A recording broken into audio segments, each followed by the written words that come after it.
The five murderous officers from Memphis have been to the arraignment hearing and have pled not guilty, which, surprise, surprise, they pled not guilty to murder. Just a little bit ago, the five ex-police officers charged with murdering Tyre Nichols appeared in a Memphis courtroom for an arraignment and a plea hearing. They all pleaded not guilty to charges of second-degree murder, aggravated assault, kidnapping, misconduct, and official oppression. Where members of Memphis' Scorpion Unit are seen brutally beating Nichols. He died, you'll remember, of course, 3 days later in the hospital. Joining us now from Memphis, NBC News correspondent Priscilla Thompson and David Henderson, a former prosecutor and civil rights attorney. So, Priscilla, take us back to what happened in the courtroom today and what happens next.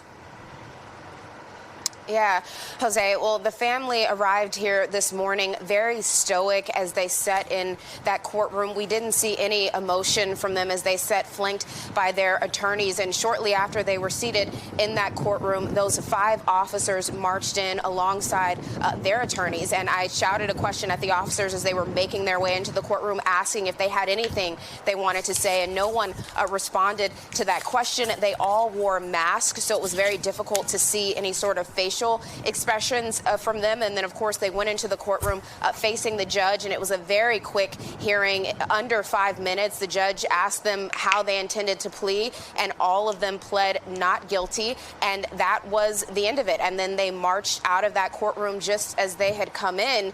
And we heard from two of the attorneys for two of those officers after that hearing, and I spoke with an attorney for the ex-officer, Tadarius Bean, and his attorney says that he didn't hit Nichols, that he didn't deliver any of those blows and the strikes that you see in that video, and he believes that people have rushed to judgment in this case, and he does not believe that the charges against his client, the ex-officer Tadarius Bean, are warranted. He says that there's more video to be seen, and of course all of that will come out as this process continues. The attorneys are now in the process of discovery, so they're going to be able to look at all of the evidence against their clients. They're going to be collecting some of their own evidence. They'll also begin filing motions in this case, and it remains to be seen whether all five of these officers are going to be tried together or whether some of these attorneys will seek to separate some of these cases. There's also, of course, the possibility of plea deals. I asked the district.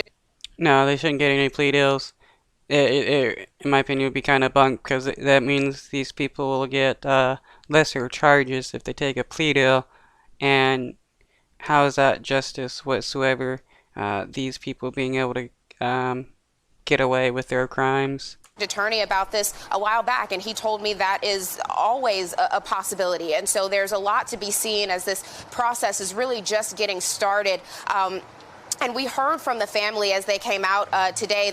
One of the first people to speak was the stepfather of Tyre Nichols, Rodney Wells, and he called this a glorious day. He said this is a glorious day, that it is the first day in the process of them beginning to get some kind of justice. And the message that we've heard echoed from the family and also in court today is that this will take time. This is not going to be a speedy process.